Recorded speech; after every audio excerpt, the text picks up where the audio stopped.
In 1932, the United States Public Health Service started a medical study in Macon County, Alabama. They recruited 600 black men. 399 of them had syphilis.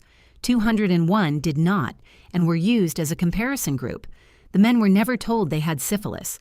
Researchers used a vague local term, calling it simply bad blood, a phrase that could describe almost anything from fatigue to anemia.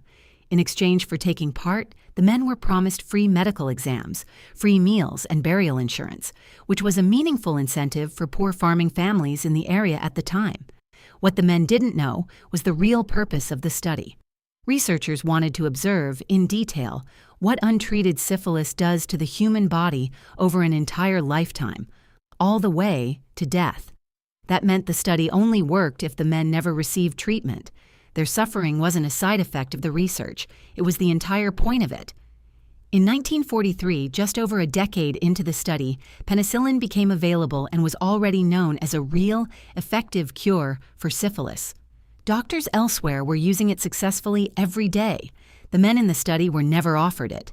Researchers actively worked to make sure local doctors in the area did not treat these men for syphilis, even when the men sought outside medical care on their own. The study continued for decades after a cure existed. 1950s, 1960s, men kept coming in for their free checkups, still being told they were being cared for.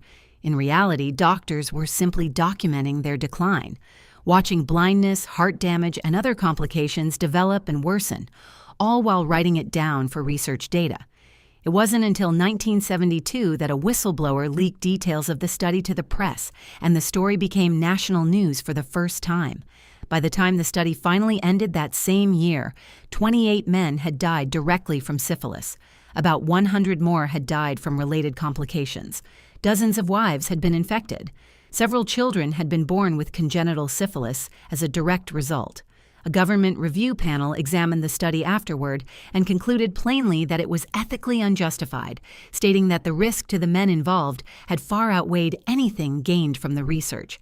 It took until 1997, 25 years after the study ended, for a sitting president to issue a formal public apology to the survivors and their families on behalf of the United States government. By then, almost all of the original men in the study had already died. The Tuskegee study became one of the most cited reasons for sweeping reform in medical research ethics, leading directly to the requirement of informed consent that protects every patient and research participant today. But for the men involved and the families who buried them, those protections came decades too late. Did you know about this study before today? Let me know in the comments.